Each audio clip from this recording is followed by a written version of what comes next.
ओम शांति। आज 25 मई 2023 आज के साकार मूल्य के अनमोल मधुर महावाक्य हैं। बाबा कहते, मीठे मीठे बच्चे, देह सहित तुम्हारे पास जो कुछ भी है वह सब बलि चढ़ा दो, फिर ट्रस्टी बन संभालो तो ममत्व निकल जाएगा। आज की मुरली का प्रश्न है, हर एक ब्राह्मण बच्चे को कौन सी युक्ति जरूर सीखनी चाहिए? उत्तर है, बाबा कहते सर्विस करने की युक्ति जरूर सीखो।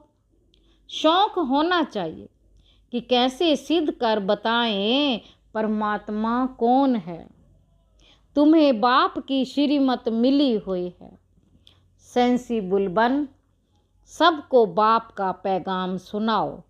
ऐसे अच्छे अच्छे पर्चे कार्ड छपाओ जो मनुष्यों को पता पड़े कि परमात्मा को सर्वव्यापी कहना उनकी इंसल्ट करना है। तुम बच्चे तीर्थ यात्रियों की बहुत सर्विस कर सकते हो। गीत है, जिसका साथी है भगवान। ओम शांति। बाबा कहते, बच्चों ने गीत सुना, बच्चे ही इसका अर्थ समझते हैं। बाकी जिन्होंने गीत गाया वह इसका अर्थ कुछ भी नहीं समझते। ना उन्हों के साथ भगवान है, ना उन्हों को ये पता है कि भगवान कब आकर अपने बच्चों को बरसा देते हैं। बाप ने ही आकर बच्चों को सन्मुख अपना परिचय दिया। वही बाप अब सन्मुख बैठे हैं और तुम सुनते हो। तुम ही तूफानों को समझते हो। वो लोग तो कैलेमिटीज आदि को तूफान समझ लेते हैं। यह तो 5 विकार रूपी माया के तूफान आते हैं। 5 विकार रूपी माया के तूफान आते हैं। पुरुषार्थ में माया बहुत विघ्न डालती है, परंतु उसकी परवाह नहीं करनी चाहिए। सिर्फ बाबा को अच्छी रीति याद करने से ही तूफान उड़ जाते हैं। बादशाह का बच्चा होगा, उनको यह निश्चय होगा कि हमारा बाबा बादशाह है, इस बादशाही का मैं मालिक हूँ। नशा रहता है। तुम बच्चों में भी कोई कोई को ऐसा पक्का निश्चय है और बाप को अपना बनाया है। अपना बनाना कोई मासी का घर नहीं। बस मेरा तो एक शिव बाबा, दूसरा ना कोई। बहुत बच्चे इन बातों को समझते ही नहीं। बहुत बच्चे इन बातों को समझते ही नहीं। इसलिए माया के तूफान हैरान करते हैं और फिर बाप को ही छोड़ देते हैं तूफान में। दुनिया में भगवान को यथार्थ रीति कोई नहीं जानते। तुम बच्चे असल में शिवाली के रहने वाले थे, अब वैशाल्य है। इस समय मनुष्य बंदर से भी बदतर बन गए हैं। मनुष्य का क्रोध बंदर से भी तीखा है। मनुष्य होते भी ऐसा काम करते, इसलिए उनको बंदर से भी बदतर कहा जाता है। भारतवासियों का सबसे बड़ा दुश्मन कौन है? जिसने उन्हों को बंदर से भी बदतर बनाया है, यह कोई नहीं जानते। बाप कहते हैं, तुम दिल रूपी दर्पण में अपनी शक्ल देखो। तुम दिल रूपी दर्पण में अपनी शक्ल देखो।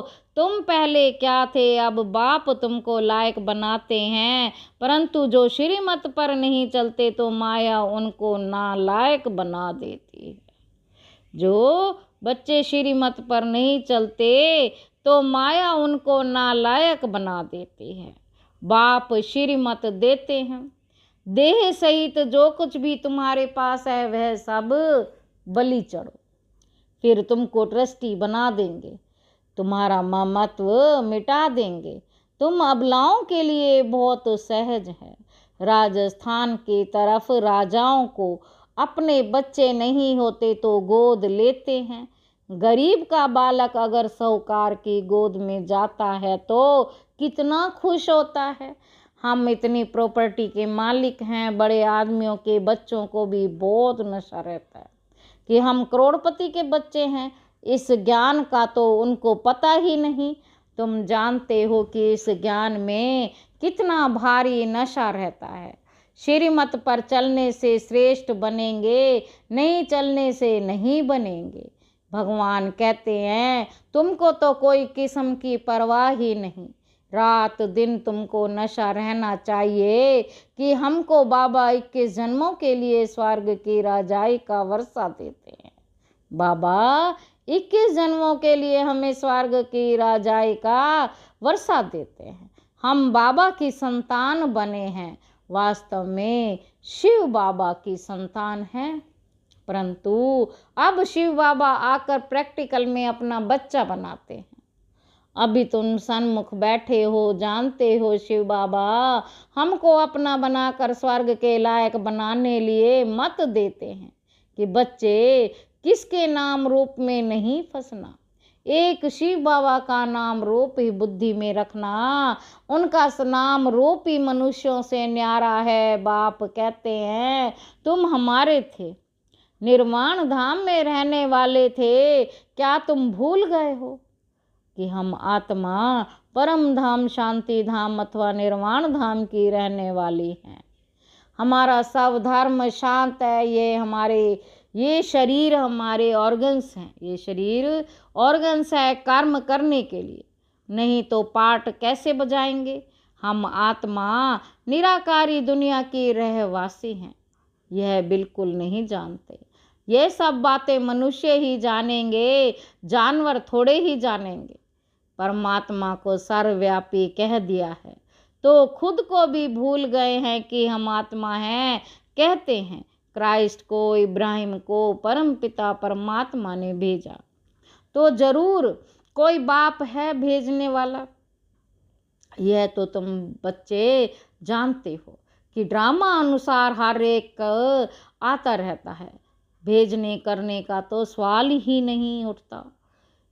इस समय मनुष्य अज्ञान अंधेर में है, ना बाप को, ना अपने को, ना रचना को जानते हैं। मैं आत्मा हूँ, यह शरीर अलग है, हम आत्मा वहाँ से आए हैं। ये सब बातें बाबा ही याद दिलाते हैं और बाप कहते हैं सभी को याद दिलाओ, तुम्हारा निमंत्रण बहुत अच्छा छपा हुआ है।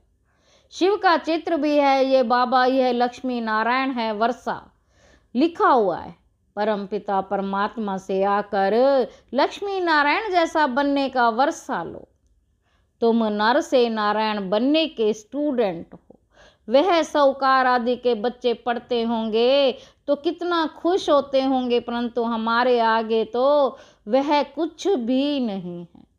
अल्पकाल के सुख लिए मेहनत करते हैं तुम बच्चे, सदा सुख पाते हो, ये भी तुम ही कह सकते हो। कहाँ भी जाओ हाथ में निमंत्रण पत्र हो, बोलो ये सभी आत्माओं का बाप स्वर्ग का रचयिता है। उनसे वर्षा कैसे मिलता है सो लिखा हुआ है।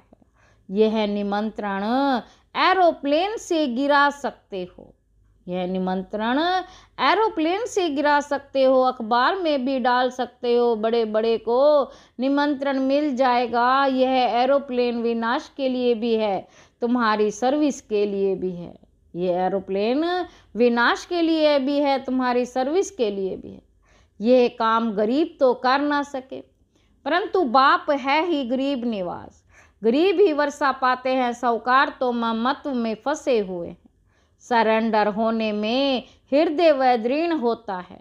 कन्याओं माताओं का इस समय भी भाग्य उदय होता है, इस समय ही भाग्य उदय होता है। बाप कहते हैं इन माताओं द्वारा ही भारत का और साधु संत विद्वानों का उद्धार करना है।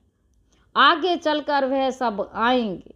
अभी वो लोग समझते हैं हमारे जैसा कोई है नहीं। वह ये नहीं जानते कि गृहस्थ व्यवहार में रहते बाप ने राजयोग सिखाया है। उन्हों का हठ योग कर्म संन्यास अलग है। भगवान तो जरूर आकर स्वर्ग का मालिक बनाएंगे, तो तुमको कितनी खुशी रहनी चाहिए। बाबा भक्ति में भी लक्ष्मी नारायण के चित्र को बहुत प्यार से साथ में रखते थे। श्री कृष्ण के चित्र को देख बहुत खुश होते थे। बाबा बच्चों को समझाते हैं कि अपना और दूसरों का कल्याण करना है तो सर्विस में लग जाओ। एम ऑब्जेक्ट तो बहुत क्लियर है। वर्षा है DT word sovereignty. DT word sovereignty ऊपर शिव बाबा, नीचे लक्ष्मी नारायण, कितना सहज है। समझाना तो सबको निमंत्रण देना है। बेहद के बाप से स्वर्ग का वर्षा जरूर मिलना है। जहाँ बहुत लोग जाते हैं वहाँ ये पर्चे जरूर फेंकने चाहिए। कोई कुछ कह नहीं सकता, अगर कोई कहे तो हम सिद्ध कर समझाएंगे कि बाप जिससे स्वर्ग का वर्षा मिलता है उनको तुम सर्वव्यापी कहते हो। बाप कहते देखो यह मेरी इंसल्ट करते हो, मैं स्वर्ग का मालिक बनाता हूँ, मुझे फिर भीतर ठिक्कर में डाल दिया। अब तुम्हें श्रीमत मिलती है, ये पर्चे खूब बांटो। अमरनाथ की यात्रा पर झुंड जाता है, वहां जाकर बांटो। इसमें लिखा हुआ है यज्ञ तप तीर्थ आदि से मैं नहीं मिलता हूँ। यज्ञ तप तीर्थ से मैं नहीं मिलता हूँ। बाबा कहते परंतु समझाने वाला सेंसिबल चाहिए, समझाना चाहिए। वह है गॉड फादर। सिर्फ भगवान ईश्वर परमात्मा कहने से पिता अक्षर नहीं आता। गॉड फादर कहने से पिता अक्षर आता है। हम सभी एक फादर के बच्चे ठहरे, हम सभी फादर के बच्चे ठहरे। परमात्मा सर्वव्यापी है तो क्या परमात्मा पतित हो गया? वह तो है ऊंचे ते ऊंचा, उनका यादगार मंदिर भी है। तो बच्चों को युक्ति से सर्विस करने का शौक चाहिए। यात्रा पर जाकर बहुत सर्विस कर सकते हो। वह है जिस्मानी यात्री, तुम हो रूहानी यात्री। समझाना चाहिए तुम कहाँ जाते हो। शंकर पार्वती तो सूक्ष्म वतन में रहते हैं, यहाँ वह कहाँ से आए? ये सब है भक्ति मार्ग। तो तुम बहुत सर्विस कर रहे हो, तो ऐसे तुम बहुत सर्विस कर सकते हो। भक्त बेचारे बहुत धक्के खाते रहते हैं, उन पर तरस पड़ता है। उनको बोलो तुम अपने धर्म को भूले हुए हो। हिंदू धर्म किसने स्थापन किया? सर्विस तो बहुत है, बच्चों को खड़ा होना चाहिए। बाप आया है स्वर्ग का वर्षा देने, फिर भी माया नाक से पकड़ एकदम मुंह फिरा देती है। माया एकदम नाक से पकड़ मुंह फिरा देती है। इसलिए माया से बहुत खबरदार रहना है। अभी तुम बच्चे बाप दादा के सन्मुख बैठे हो, दुनिया को थोड़े ही मालूम कि बाप सन्मुख आए हैं। सब आत्माओं की जोत बुझी हुई है, एकदम बुझ नहीं जाती है, थोड़ी लाइट रहती, फिर बाबा आकर ज्ञान घृत डालते हैं। अब कोई मरता है तो दीवा जगाते हैं। यहाँ योग से आत्मा की जोत जगाई जाती है। यहाँ योग से आत्मा की जोत जगाई जाती है, ज्ञान की धारणा करते रहते हैं। भारत का प्राचीन राजयोग मशहूर है। वह निर्वर्ती मार्ग वाले तो अनेक प्रकार के हठ योग सिखलाते हैं।